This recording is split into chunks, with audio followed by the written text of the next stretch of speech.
Господь, мы благодарим Тебя за свое присутствие сегодня. Мы еще хотим слышать и принять от Тебя. Господь, проговори нам, открой нам Слово Твое еще дальше, чтобы мы стали таким, как Ты хочешь нас видеть. Во имя Иисуса Христа. Аминь. Откройте, пожалуйста, Малахия, 3 глава. Пока вы будете открывать, послушайте. Есть человек, у кого поражение, по-моему, это раковое поражение, левой легкой, левой стороны тела. Если вы здесь или вы пришли за этого человека молиться, просто принимайте это исцеление для этого человека сейчас. Именем Иисуса я запрещаю эту болезнь. Я повелеваю оживиться этой левой стороны этого тела во имя Иисуса. И если вы пришли сюда, и у вас была щека болела, либо зуб у вас болит, или что-то такое, я не назвал вашу болезнь. Но в принципе, когда я молился, Бог показал это, и примите ваше исцеление во имя Иисуса. Я хочу проповедовать сегодня на теме Божий ответ на экономический кризис. Божий ответ на экономический кризис. Божий ответ. Я быстренько буду читать Малахия, 3 глава, с 8 по 12 стихи. Малахия 3, 8 по 12 стихи. Можно ли человеку обкрадывать Бога? А вы обкрадываете меня. Скажите, чем обкрадываем мы тебя? Десятиной и приношениями, Бог говорит. 9 стих. Проклятием вы прокляты, потому что вы весь народ обкрадываете меня. Принесите все десятины в дом хранилища, чтобы в доме моем была пища. И хотя в этом испытываете меня, говорит Господь Саваоф, не открою ли я для вас отверстий небесных, и не излию ли на вас благословение до избытка? Я для вас запрещу пожирающим истреблять у вас плоды земные, и виноградная лоза на поле у вас не лишится плодов своих, говорит Господь Саваоф. И блаженными называть будут вас все народы, потому что вы будете землею вожделенную, говорит Господь Саваоф. Братья и сестры, слишком многие люди сейчас беспокоятся о том, что будет с нами. Неужели будет с нами то же самое, что происходит в России? Там повышение цены, и здесь уже есть повышение цены. Кризис, деньги падают. Что нам делать? Слушайте, братья и сестры, конечно, мир может пойти в замешательство, и они имеют для этого причины. Но какая тогда разница между нами, верующими, и мирскими неверующими людьми? Есть преимущество в том, что мы познали Христа. Есть преимущество в том, что мы пришли к Богу. И если мы читаем Библию, и если мы хорошо читаем Библию, мы познаем, что имя Господне есть крепкая башня, и праведник бежит в него, и он безопасен. Это притча 10:18. Имя Господне крепкая башня, имя Бога живого. Упование в Его имени, вера в имя Господа – это защита для уповающих на Него. Библия говорит, когда разруха вокруг, когда все рушится, когда плохо, когда все плачут, может быть исключение для тех, кто верит и знает своего Бога. Имя Бога – крепкая башня, даже от экономического кризиса. Не важно, сколько ты получаешь. Может быть, тебя не повышают пенсию, или тебя не повышают зарплаты, но Бог может найти тысячи источников, как добавляться к тебе, как утешить тебе, как подкрепить твои экономические доходы, когда надо, когда это нужнее больше всего. Только нам надо вникать в Слово Божие и понять, что Он нам говорит делать, чтобы наслаждаться Его защитой экономической. Что делать в условии экономического кризиса? Есть у Бога ответ. Я не верю, что есть ситуации, где бы Бог попал бы в тупик. Никто и ничто не может Бога поставить в тупик. У него нет тупика. Если ты его знаешь, и у тебя не будет тупик. Конечно, есть верующие, у кого бывает тупик каждый день. Но если верующий знает своего Спасителя, то у тебя не будет тупика. Бог найдет тебе выход. Бог укажет тебе, где ответ. Now, братья и сестры, там, где мы читали, Библия говорит, Иисус говорит, Бог говорит, что вы обкрадываете меня, вы обкрадываете Бога. Если вы не приносите Богу, я просто продолжаю эту проповедь, которую этот пастор начал в воскресенье. Кто был здесь в воскресенье, он проповедовал как раз что-то подобное об этом. И вы знаете, люди задают вопросы, зачем десятины и пожертвования? Я хочу разбирать эту тему сегодня, чтобы у вас больше не возникло вопросы. И газеты пишут, и люди так говорят. Это из-за незнания Слова Божьего. Библия говорит, что в невежество, незнание – это большая опасность. Невежество разрушает людей. Библия говорит, что от незнания народ Божий гибнет. Если ты только будешь знать, что Бог говорит, а то есть ситуация, ты увидишь чудо в этой ситуации. Если ты только будешь знать, что Бог говорит, а то нем обстоятельства, и ты согласишься с ним, изменение придет в это обстоятельство. Библия говорит, мы погибаем, мы гибнем от незнания. Но у нас будет знание. Вот почему мы ходим в церковь. Вот почему мы слушаем проповеди. Аминь. Поэтому какое же право у Бога на мои финансы? Как это так? Кризисы. Я получал 100 гривен. Сейчас кризис. И еще вы говорите, что выход из кризиса это еще Богу дать десятины приношения. Какой-то абсурд. Вы хотите обкрадывать меня таким образом? Вы хитрые американцы и африканцы. Мы знаем вас. Вы приехали на Украину зарабатывать себе на желудок. Слушай, нашли куда приехать. Позарабатывать на желудок. Не в этом деле. Эта Библия была написана до образования Украины. Эта Библия была написана до образования Африки, Америки. Эта Библия старее нас. Это Слово Бога. Это не я написал. Бог писал эту книгу. Поэтому у Бога есть ответ. Вы знаете, Божьи дела всегда кажутся невероятными. Божьи дела всегда кажутся нелогичными. Когда Бог говорит, у тебя экономические вопросы, сей во мне. Дай десятину. От этого малого. Да, дай от этого малого. Ты знаешь почему? Потому что твоя логика, это не Божья логика. Это когда ты даешь Богу твое малое, ты забыл, что у него большое. Когда ты отдаешь Богу твое... Слушайте, есть некоторые люди, которые слишком такие, они никогда не отдают. Жадные. Они такие держат все. У них есть ли что-нибудь там, я не знаю, маленький кусочку какой-то там. И говоришь, Бог говорит, дай мне. Говорит, не, я не отдам. Я закрыл свой кулак. Я не отдам. Они не знают, что для того, чтобы получить Божьего, надо открыть. Отдать, выпустить с руки малого, чтобы получить большого. Вот то, что Бог делает. Отдай ему твое малое, он даст тебе его большое. Отдай ему твою нищету, он даст тебе свое богатство. Ты говоришь, что неужели Бог даст Бога деньги с неба? Никогда в жизни. Бог не машина, как это? Мошенник денег, монета, фальшивомонетчик. Иисус не фальшивомонетчик. Он праведный Бог. Он есть святой Бог. Он не делает фальшивые доллары. Поэтому он тебя не пошлет с неба деньги. Так что, если ты будешь разочароваться, разочаруйся вовремя. Но одно я могу тебе сказать, что у Бога тысячи способов, как приложить тебе финансы. Он тебя подскажет идеи. Он тебя даст тысячи идей. Слушай, если у тебя есть идеи, если ты можешь трудиться, это самое большое богатство. Он тебя может посунуть идеи. Он тебя может посунуть контракты. Он тебя может посунуть людей, которые могут с тобой работать. Надежных партнеров. Он тебя может тысячами способами. Я не знаю как. Он знает.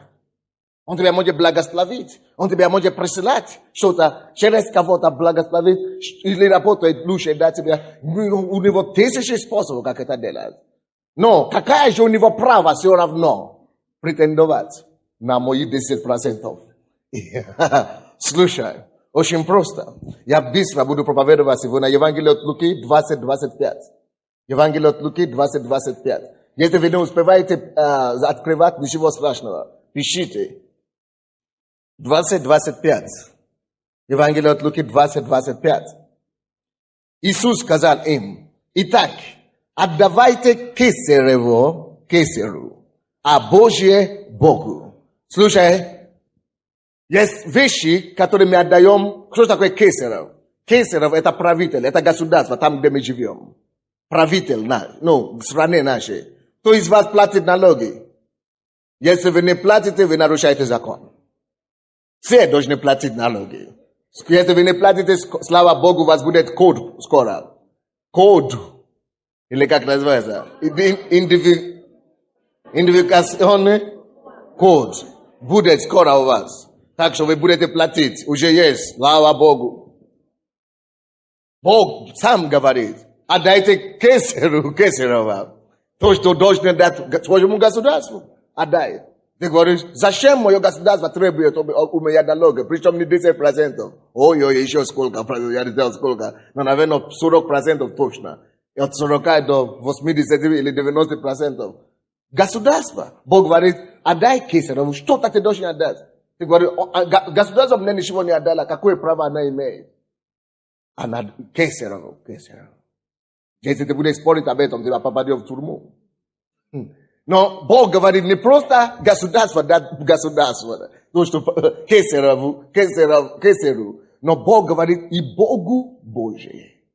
Есть ли что-то, почему мое государство имеет право получить от меня налоги? Потому что я гражданин этой страны. Я воспитан в этой стране. Я зарабатываю в этой стране. Я рос в этой стране. Я ношу паспорт этой страны. Поэтому они получают. Но разве я ношу паспорт Божий? Еще как. Есть Божие, который в тебе. Есть ли у Бога есть ли у Бога причины претендовать на что-то? Если понятно, что я украинец, поэтому я плачу государству Украины налоги, потому что я ношу паспорт украинский. Но ты тоже носишь Божий паспорт. В Библии написано: Бог создал нас по Его образу и подобию. Ты все. You own everything to God. Ты Богу должен все, что у тебя есть. Все, что у тебя есть сегодня, на сегодняшний день, ты должен Господу. Это благодаря Богу ты имеешь любое, что у тебя есть. Дыхание в свои ноздри ты должен Богу. Это благодаря Богу ты дышишь. Однажды меня позвали молиться за кого-то.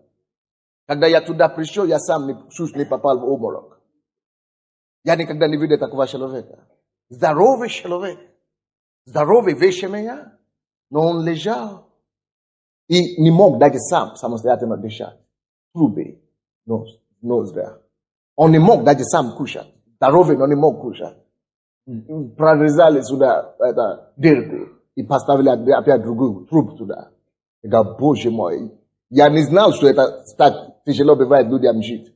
Я с того дня начал благодарить Господу за деяние, за силу поднять руку, за силу двигаться. Я думал, что все естественно дается. Оказывается, что только благодаря Богу. Есть кому-то, кому не удается.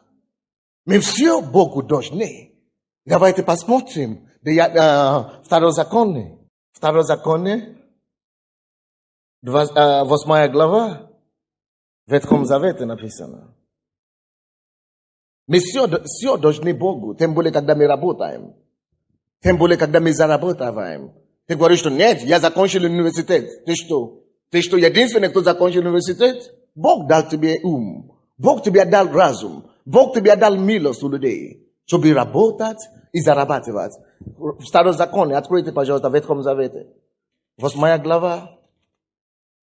Ой-ой-ой. Бог ощутил еще кого-то, у кого щитовидка. Пожалуйста, положите руки. Я не знаю у кого, но из кого-то из вас Бог хочет исцелить. Положите руки и скажите: Господь, я принимаю. Давайте будем читать 17 стиха по 20. Второзаконие 8:17. И чтобы ты не сказал в сердце твоем: моя сила и крепость руки моей приобрели мне богатство сие. Но чтобы помнил Господа Бога твоего, ибо Он дает тебе силу приобретать богатство, дабы исполнить, как ныне, завет свой, который Он клятвой утвердил отцам твоим, если же ты забудешь Господа Бога твоего и пойдешь вслед богов других, и будешь служить им, служить богам или деньгам, и поклоняться им, то свидетельствую вам сегодня, что вы погибнете, как народы, которые Господь истребляет от лица вашего. Так погибнете, и вы за то, что не послушаете глаза Господа Бога вашего. Написано здесь, Бог дает вам силу приобретать богатство. Слушай, скажи, что хочешь.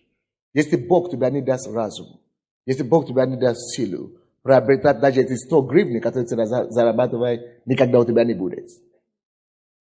Написано в Псалом 23:1, что Господня земля и все то, что наполняет ее. Господня земля. Слушай, даже эта земля, на которой ты ходишь, это Господня. Господь может тебя сорвать, если Он хотел бы. Слава Богу, Он это не делает. Так что мы все должны Богу. Мы все должны Богу. Аминь. То есть, Кесарова, Богу Божий. Давайте быстренько к основной проповеди теперь. Какой же Божий ответ во время экономического кризиса? Вы скажете, у меня пенсии 40 гривен. Что мне делать? Послушайте эту проповедь внимательно. Я умоляю вас. И я говорю вам, вы можете не слушать его, если вы хотите. Вы можете сказать, что Сандей говорит ерунду. Я принимаю, что остальное только не это. Вы свободны. Но я должен делать свою работу как пастор. Аминь. Вы не обязаны послушаться. Вы свободные люди. Но когда у вас будет последствия, идите к нему прямо. Малахия, 3 глава. Давайте посмотрим, что нам делать. У меня 30 гривен. Пенсии. Мне тяжело сейчас. Я не могу прожить 2 недели 30 гривен. Как мне? Что мне делать? За квартиру надо платить 70 гривен. А у меня пенсия 30 гривен. Да, эту проповедь может быть не для всех. Я знаю, многие из вас вы уже знаете, вы уже даете это самое. Но это кому-то нужно. Может, кому-то из бабушки, может, кому-то из пенсионеров. Но проверьте Господу в этом. Просто послушайте внимательно, что вам делать, когда у вас не хватает ни финансов для квартплаты, ни для обеда и ужина и это самое. Что вам нужно делать? Может быть, это тяжело будет, но послушайте эту проповедь и попробуйте Бога в этом. Хорошо? Так, 8 стиха. Малахии, 3 глава опять. Можно ли человеку обкрадывать Бога? А вы обкрадываете меня. Скажите, чем обкрадываем мы тебя? Десятиной и приношениями. Проклятием вы прокляты, потому что вы, весь народ, обкрадываете меня. Принесите все десятины в дом хранилища, чтобы в доме моем была пища. И хотя в этом испытывайте меня, говорит Господь Саваоф, не открою ли я для вас отвести небесных, и не излию ли на вас благословение до избытка? Первый, пишите, пожалуйста, если у вас есть возможность, первый урок, который мы должны писать отсюда. Бог требует десятину, и не только десятину. Что такое десятину? Это 10% из всякого нашего дохода. Десятину и пожертвование. Пожертвование это уже все остальное то, что ты даешь, либо бедным, либо людям, либо на каждое воскресенье, которое ты даешь, как пожертвование просто. Это первое, то, что мы должны слышать. За что? Ради чего? Дальше. В этом 10 стихе, который мы читали, он говорит, принесите все десятины в дом хранилища. Дом хранилища. Это как церковь. Что такое дом хранилища? Это церковь. Принесите все десятины в дом хранилища. Слушайте, когда я покаялся, я слышал эту проповедь. Я говорю, я постараюсь это делать. Я говорю, что мне 10%? Я дам 10%, потому что я люблю Бога. Я помню, что Он сделал для меня. Он спас меня. Я говорю, но тяжело, конечно, но я так сделал. Я говорю, но я слышал десятину и пожертвование. Вы знаете, что я сделал? Я умудрил как-то выйти с этого положения. Я выделял 10% и распределял, как хотел. Где-то 5% в церковь, 2% нищим, 3% еще кому-то 1% еще кому-то. Я распределил по своим 10% по всем инстанциям, где нужно будет. Оказывается, это неправда. Бог говорит, десятину в церковь, дом хранилища, и пожертвование, и в церковь, и куда хочешь учить. Но десятину беспрекосновенно. И я так давал 2 года, никакого результата. А я слышу, каждый день я давал десятину, Бог мне благословил. А почему Бог мне не благословил, я не понимаю. 4 года я вот так мучился. Нету благословения, не идет и все. Я говорю, а почему? Я неправильно делал, я же все равно даю. А потом я говорю, хорошо, я буду давать все десятину в церковь, но пожертвование все равно мне не хватит на пожертвование. Зачем еще пожертвование? Опять еще и 2 года опять помучился. Пока не дошло. Я говорю, хорошо, все, сдаюсь. Как хочешь. А потом еще 1 год промучился таким образом. Оказывается, что Бог говорит, что нельзя давать десятину и пожертвование с огорчением. А у меня была такая боль внутри.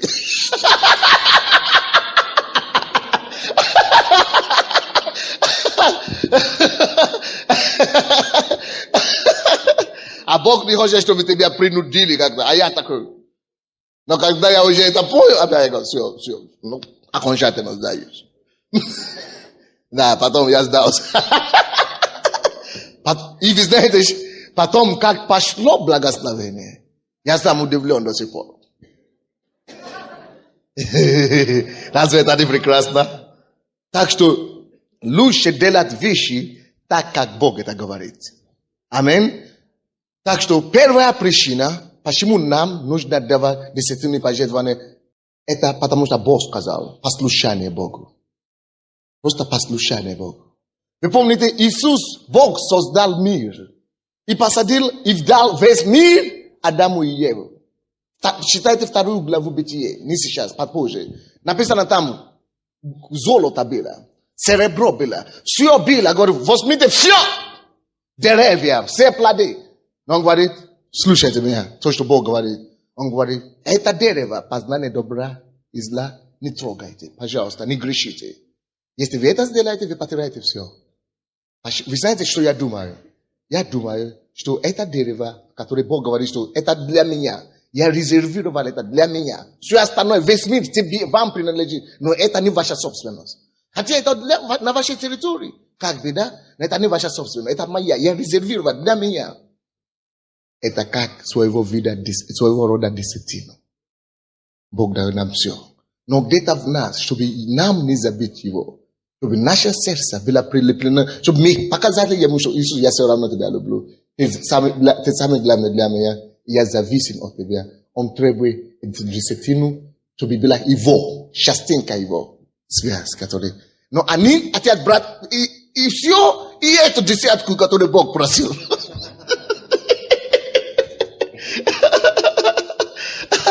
Поэтому была проблема. Бог всегда требовал десятину в протяжении истории. Что-то он должен, потому что Господня земля. И ты принадлежишь ему. Ты его создание. И когда он это требует, он хочет, чтобы ты признавался в этом. Что да, Господь, все то, что я владею и имею, это твое. Так что даже твои 40 гривны тоже Богу принадлежит. Поэтому не смущайся от 10%. Аминь. Слава Господу. Это первая причина для послушания. Ради послушания мы даем десятину пожертвования. Но вторая причина. В этом же 10 стихе написано, чтобы в доме моем была пища. Знаете, Бог предусматривает, чтобы церковь не была бедная. Любая церковь, православная, католическая, протестантская. Бог говорит, что чтобы в доме моем была пища. Бог заинтересован. Чтобы в его доме, в его церкви было всегда что-то. Церковь имеет великое поручение от Бога, чтобы быть утешением для общества, который Бог поставил в данную церковь. Любая церковь поставлена Богом, чтобы быть утешением, который никто другой не может заменить. И для этого Бог говорит, что для этого нужно, чтобы пища была в моем доме. Но послушайте, братья и сестры, что такое пища? это значит душевная пища, чтобы обеспечить это нужда материальные вещи. Что такое пища? Это физические пищи. Допустим, у нас есть люди, которые мы кормим, и мы думаем, что мы даже будем веселить столовые, которые будут кормить людей бездомных. Мы думаем об этом. Бог говорит, чтобы в моем доме была пища. И любая церковь должна заниматься людьми. Любая церковь должна иметь связь с общественностью. И деньги, которые люди дают, это не для одного, не для человека вообще. Это для Бога. И если кто бы он ни был, постигается на Божью собственность, это не я разбираюсь. Посягает на Божью собственность, Бог сам непосредственно с ним разбирается. Пускай он будет пастор, пускай он будет бухгалтер, пускай он будет кому он хочет.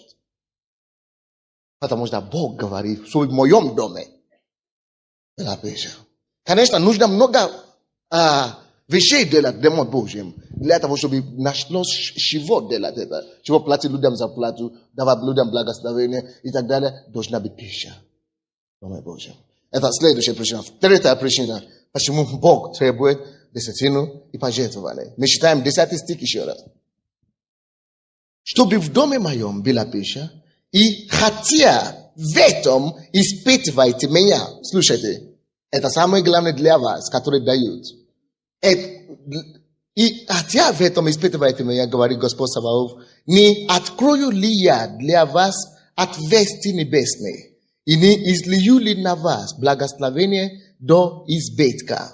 Слушайте, у Бога есть благословение, не только материальное. Кто-то говорит, я даю десятину, $10, чтобы мне Бог размножил это на 100 крат, и я получу $1000. Это мысли слишком примитивно. Это не банк, это не бизнес. Конечно, Бог тебе отдаст. Каким образом, мы не знаем. Допустим, один проповедник, он сам пастор, миссионер. Они жили на острове Мадагаскаре. И они жили там много лет. И жена заболела. Очень тяжело заболела. Неизлечимая болезнь. И они приехали, чтобы церковь помолилась за ней. И вы знаете, что Дух Святой сказал пастору, который должен молиться за ней? Дух Святой говорит, спросил у них, дают ли они свою десятину регулярно, как миссионеры или нет. И когда эти проповедники говорят, что мы даем, Бог говорит, скажи им, я готов исцелить их от рака. Его от рака. Потому что она была верна мне. Я буду верен в то же свое время. И как только что помолились, Бог исцелил, она уехала. Это не обязательно, что Бог тебя должен именно физическими вещами дать обратно. Да, иногда Бог так делает физическими вещами. Иногда Бог, допустим, когда мы начали давать Богу десятину, Бог начал нас благословить больше. Я получал благословение, где-то $50 в церкви. Благословили меня.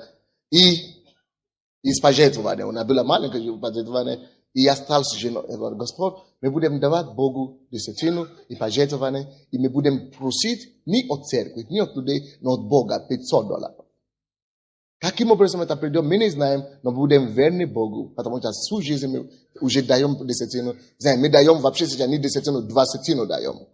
То все то, что Бог попадет в наши руки, мы даем 20%. Насколько Бог верен. Бог решил нам дать финансовое благословение и духовное благословение. Мы не знаем, как Бог это сделает.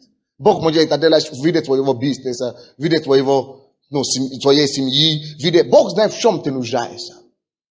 Но будь верен Богу, Он будет верен тебе. Он сказал, что испытывайте мне в этом. Если вы пишете, напишите, десятина и пожертвование – это способ бросать Богу вызов.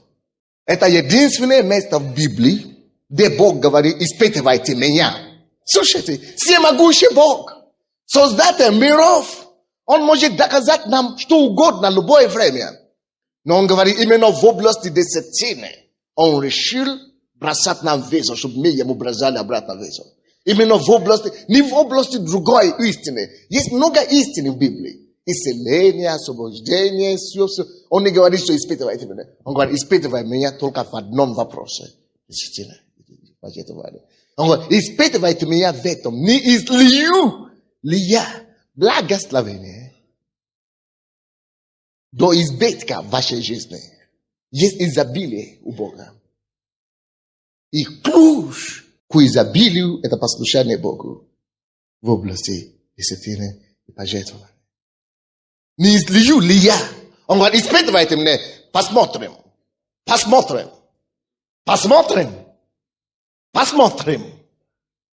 Сделаю то, что я сказал или нет. Не излию ли я на вас благословение до избытка или нет? Ты просто проверь меня. И разве это некрасиво? Даже если только ради этого я бы это сделал. Чтобы испытать его. И он говорит, не излию ли я благословение? Не открою ли я отверстие небесное? Слушай, а если отверстие небесное открыто для тебя, это значит твои молитвы непосредственно. Идешь сюда. Ничего не мешает. Если отверстие небесное открыто для тебя, это... Слушай, это всякое благословение. И материальное, и физическое, и духовное. Бог сказал, напиши это местописание, запомни. И напомни Бог, когда мне бывает тяжело, я говорю, Господь, посмотри, ты сказал, брось тебя везу. Ты сказал, если это твое слово, сделай то, что ты сказал. Я верю в тебя, я бросаю тебя везу. И он верит своему слову. Он это делает. Вы знаете, я даже знаю людей, однажды я был в офисе, бизнесмен какой-то пришел. Он одет так. И он пришел, и говорит, кто вы член церкви? Говорит, я не верующий.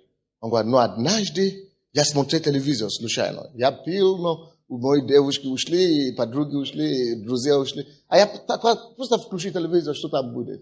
И я вижу Кеннета Копланда, он проповедует. И он почему-то начал рассказывать, как он был нищим в Америке. И сейчас он дарит самолетов бесплатно людям. Он говорит, и он рассказывает, что он столкнулся с истиной из Библии.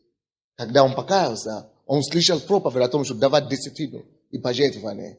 Он говорит, Бог его понял материально. И этот парень, кивлян, он не верующий. Он говорит, когда я это услышал, он говорит, этот Копланд так меня убедил.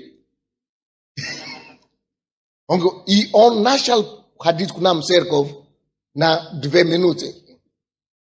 Только на 2 минуты. Чтобы принести десятину, он вкладывает убегает. Он говорит, как у меня дело пошло. Он говорит, какой-то магия тут работает. Он говорит, это магия. Он говорит, это магия какой-то. Поэтому он говорит, я пьяный, я все равно прихожу в церковь, даю и убегаю. Я надеюсь, что не верующий Бог как так поступает когда-нибудь. Я знаю, что в Америке они это делают. В Америке даже не верующие, они дают перечисляют церквям или каким-то благотворительным фондом. Чтобы просто, потому что они знают, что десятина работает. Амин. Если не верующий, может его так работать, подовериться, тем более нам. Но, конечно, у Бога всегда проблема со своими детьми.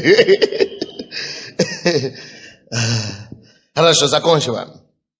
Давайте посмотрим дальше. 11 стих. Это 4-я причина. Почему почему полезно, почему Бог говорит, давай десятину и пожертвование. 11 стих. Бог берет на себя ответственность. Он дает себе визу. Он говорит, я Бог для вас запрещу пожирающим истреблять у вас плоды земные. Я запрещу пожирающим. Вы знаете, что такое пожирающий? Нет? Я вам объясню. Пожирающий – это такая духовная сила. Это дух. Это бес, который работает, чтобы пожрать, чтобы создавать ситуации, фальшивые ситуации, тебе куда-то тратить. Допустим, ты получил зарплату $100 каждый месяц, и ты ничего даже не купил. Ты ничего не успел делать вроде бы, да? А уже ничего нет. Ты говоришь, что я купил? Или дьявол ждет только когда ты получишь зарплаты. И как только что ты получаешь зарплаты, обязательно какие-то беда случаются. Либо у родственника, либо у соседа, либо у кого-то там. Обязательно дьявол подстраивает все, чтобы обязательно пожрать твои. Вот это есть дух какой-то нечистый, да. Это нечистый дух, да. И это есть, это реальность в духовном мире. Бог об этом знает. И Бог предупреждает, Он говорит, что есть единственная сила, каким образом вы можете отрубить от себя это пожирающее, этого духа, освободиться от него. Это когда вы даете десятины пожертвования. Он говорит, что я запрещу для вас пожирающее истребить из плоды ваши. Потому что пожирающий стремится только к плодам твоей земли. То, что ты зарабатываешь, он поглощает. Плодам. И Бог говорит, я запрещу. Пожирающим. Это самое. Почему это нужно нам, братья и сестры? Потому что когда мы это делаем, мы можем во время экономического кризиса, мы сможем сказать Богу, Господь, Ты сказал, Ты откроешь небесные окна. Ты сказал, что Ты излиешь благословение на меня до избытка. Ты сказал, что Ты уберешь пожирающее, Ты запретишь пожирающее. Время пришло, чтобы доказать свое слово. Я был верен для Тебя. И вы знаете, что дьявол всегда делает? Когда ты даешь первое время ты даешь, дьявол тебе говорит, ага, видишь, ты уже Год дает ничего пока нет. Но все равно не бывает, чтобы ничего нет. Может быть, духовное благословение есть. Может быть, семейный покой есть. Может быть, на работе есть благословение. Мы не знаем, но разными способами Бог дает. Вы слушайте меня. Бог запрещает пожирающие для тех, которые, это самое, верны Ему, десятины пожертвования. Пятая причина, что Бог делает. Пятая, что Бог, почему Бог просит десятину пожертвования. В ответом 11 стихе написано, и виноградная лоза на поле у вас не лишится плодов своих, говорит Господь Саваоф. И виноградная лоза на поле у вас не лишится плодов своих. Виноградная лоза – это образ твоего бизнеса, источник твоего дохода. Твоя виноградная лоза – это то, что питает тебе, это то, что приносит тебе revenue, доходы, прибытки твои. И Библия говорит, что когда ты даешь десятину и пожертвование, Бог говорит, твоя виноградная лоза не лишится плода. Не лишится. Не лишится. Бог гарантирует тебе continual productivity. Continual productivity. Продолжительности отдачи, это производство. Как это? Да. Короче, твой бизнес продолжает процветать. Короче. Твое дело. Твоя пенсия продолжает это приходить.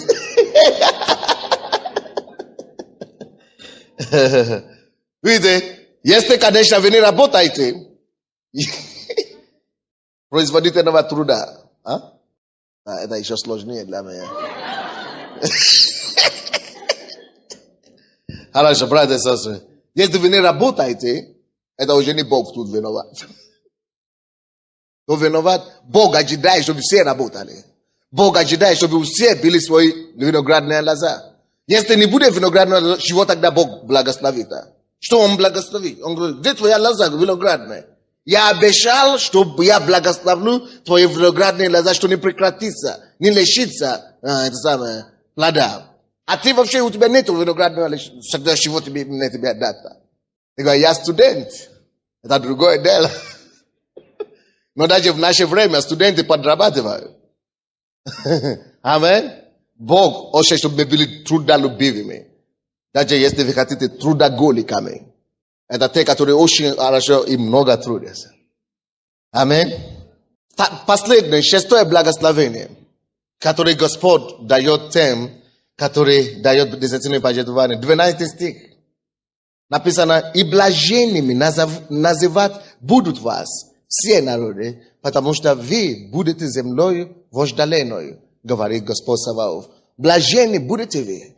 Библия говорит, что даже другие люди, это последнее такое, даже другие люди увидят, Бог благословит вас так сильно, что люди подойдут к вам задать вопрос. Это ты, Лариса Николаевна? Это я. Что-то уже произошло с вами хорошее. Бог говорит, что люди другие увидят. вас изменения к лучшему. И они подойдут и скажут, ты благословлен. Что-то какое-то приятное с тобой случилось. Бог говорит, Он тебя сделает вожделенным для других людей. Они будут завидовать тебе. Братья и сестры, есть способы, как дети Божьи могут охранять и обеспечить себе охрану, безопасности во всей сфере жизни, и экономической, и духовно, и так далее. Это реальность.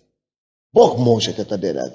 То, что невозможно человеку, никому невозможно. Богу никому невозможно, Богу возможно. Но, братья и сестры, давайте я вам скажу что-то. Если я вам скажу одно, нет причины, чтобы кто-то жил в нищете. Есть только три уважительные причины, почему люди могут жить в нищете. Это если там есть стихии, стихийные бедствия. Допустим, засуха или землетрясение. Второе, если идет война в стране. Третий, если человек инвалид или не способен делать ничего. Вот. Это только есть три причины уважительные, почему человек может жить в нищете. Но, братья и сестры, неуважительная причина, почему человек может жить в нищете, это если только он не работает, не трудится. И это не Бог виноват в этом направлении, сам человек виноват. Вы слушаете меня? Но если у человека нету стихии, у человека нету войны, у человека нету, он не инвалид, он здоровый. И если он трудится и работает, и не может зарабатывать деньги, и живет в нищете, если вы в этой ситуации, послушайте, что я скажу, вы работаете на полной силе, полной катушку, или как вы говорите, катушку. Вы работаете на полной катушке. И, слушай, по 10 часов, 12 часов, 8 часов, и у вас нету войны, вы нормально здоровы, вы работаете, и вам не платят деньги, или что-то подобное, вы живете в нищете и в недостатке, тогда есть другая причина в этом. Причина в этом случае может быть только духовная. Причина в этом может быть только духовная. И это может быть разбитым Словом Божьим, послушанием Слова Божьего. Это может быть проклятие на вас и на вашу семью. Это может быть потому, что вы не даете десятину и пожертвования. Или другие духовные причины, или позже, или что-то сделал вас, или что-нибудь. Это может быть что-то подобное. Тогда вы должны это разрушить через послушание Господу, десятины и пожертвования. Давайте станем, будем молиться. Это Божий ответ в условиях кризиса экономического. Скажи Богу, Господь, помоги мне. Если ты даешь десятину, если ты даешь десятину и ты делаешь все, и все равно у тебя нет продвижения, и ты работаешь, ты крепко работаешь, ты работаешь от всей силы, и ничего нету, скажи Богу, открой твою Библию, скажи, Господь, ты сказал это. Ты сказал, что ты запретишь пожирающим в моем доме, в моей семье, в моем поле. Господь, я прошу тебя, разруши это пожирающее, бесплодности. Ты говоришь, что мои виноградная лоза будет принесет свои плоды своевременно. Поговорите с Господом. Может быть, ты не даешь десятину, ты не даешь пожертвование, поговори с Господом тоже об этом. Будь верным Господу, скажи ему, Господь, я буду верен тебе. Вот мои 10 гривны, или 40 гривны, или 100 гривны. Господь, я посвящаю их тебе. Я посвящаю себе тебе, Господь. Господня земля и все, что наполняет ее. Слава Богу, что Бог не просит 90%. Поблагодари Господа, заключи завет с Ним. Проверь, Бог говорит, что проверьте меня в этом. Испытывайте меня в этом. Испытывайте меня в этом. Не открою ли я отверстие небесное для вас? Не открою ли я отверстие небесное для вас? Бог откроет и может открыть вам отверстие небесное, если вы будете Ему верны в этом вопросе. поговори с ним. Я не знаю, в какой ситуации ты находишься, но Бог хочет, чтобы мы вышли с экономического кризиса. Бог заинтересован, чтобы мы получили освобождение и победу от финансового кризиса, который сейчас грозит СНГ. Бог нас освободит и даст нам защиту. Бог даст тебе защиту. Бог даст тебе экономическую защиту. Потому что имя Господня крепкая башня. Имя Господня крепкая башня, и кто входит в него, тот безопасен. Бог в силе даст нам безопасность. Финансовая безопасность. Семейная безопасность. Экономическую безопасность. Это Божий ответ в кризисе. Это может защищать твой бизнес. Это может защищать твое дело. Это может защищать твои доходы. Это может защищать твой прибытку. Просто будь верен в этом. Будь верен в этом. И Господь будет верен тебе. Будь верен Богу, и Господь будет верен тебе. Господь, мы благодарим Тебя за Твое Слово сегодня. Отец Небесный, это есть возможность для нас послушаться Тебе и быть послушны Тебе. Господь, мы просим Тебя во имя Иисуса, подтверди это Слово Твоими чудесами и знамениями в жизни наших братьев и сестер во имя Иисуса Христа. Я запрещаю пожирающих в нашей жизни во имя Иисуса Христа. Я постанавливаю изобилие на наше послушание. Господь, Ты уважаешь послушание. Ты верный Бог.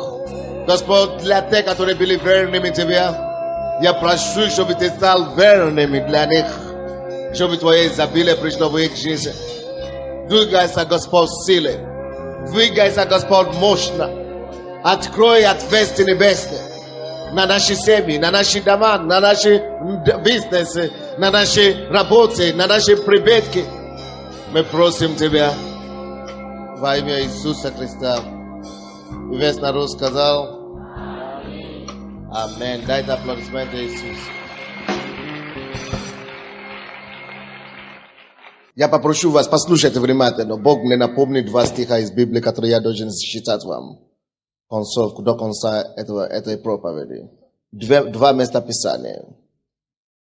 Слушайте внимательно. Не надо открывать Библию. Просто слушайте. От Матфея 23:23. От Матфея 23:23.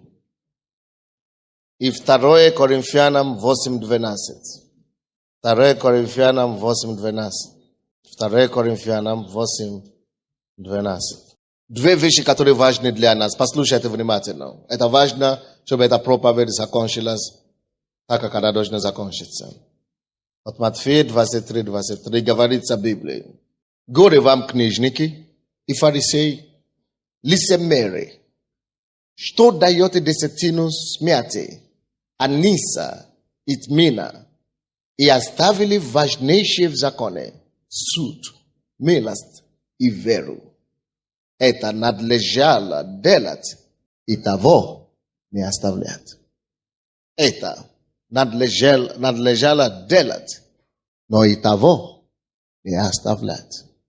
Кто-то говорит, что десятина в Ветхом Завете, в Новом Завете Бог не просит. Иисус сам говорит, это Новый Завет. Это надлежало делать, и того не оставлять. Вы слушаете меня? Это одно местописание. Второе местописание. 2 Коринфянам, 8 глава, 12 стих. Ибо, если есть усердие, то оно принимается, смотря по тому, то, что имеет, а не по тому, чего не имеет. Послушайте предупреждение. Послушайте все сейчас. Это очень важное предупреждение. Послушайте сейчас. И запомните это местописание. 2 Коринфянам 8:12. Бог говорит, что усердие принимается только когда человек дает, потому что имеет, а не потому чего у него нет. Послушайте внимательно.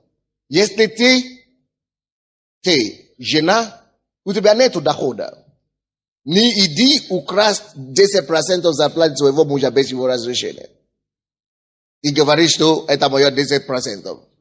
Бог говорит, что усердие принимается, потому что что ты имеешь, не того, что у тебя нет. Это с одной стороны. С другой стороны, если ты бизнесмен, не иди возьми 10% вашего валового продукта, или как это, валового дохода, и говорит, что я несу в церковь, я бакался. Бог не принимает такое усердие. Ты должен взять только твои доходы, 10% из твоего дохода. Усердие принимается только, когда человек дает того, что у него есть, а не того, что у него нет. Аминь? Допустим. Когда он был бизнесмен, он пришел в церковь. Пусто, ничего не было. Я говорю, если ты будешь верить Богу в этом направлении, Бог тебе даст деньги. Бог тебе даст бизнес, зарабатывать. И Бог начал ему открывать двери. И он так поверил Богу. Он так стал ревностным для Бога. Он настолько был серьезным, чтобы угодить Богу, что, вы знаете, потому что у него не было ничего, все появилось потом. Десятки тысяч долларов. И он начал говорить, вы знаете, когда даже ему дали контракт, он еще не выполнил контракт. Из денег суммы контракта, он дает 10%. Он уже дает 10% в церковь. Это не твои деньги. Это чужие деньги, тебе посадить надо. Извини, я прошу прощения. Это еще не твои деньги. Такое усердие, это не то, что Бог требует. Вы слышите меня? Нет, я предупреждаю, чтобы вы не сказали, что пастор сказал. Написано тоже в Библии, Бог есть Бог баланса. Бог есть Бог баланса. Потому что есть некоторые люди, которые говорят, что родители у меня зарабатывают деньги, а они не верующие. И идет к родителям кошелькам и берет там 10%. Это вор, знаете. Это не Богу ты угождает. Amen.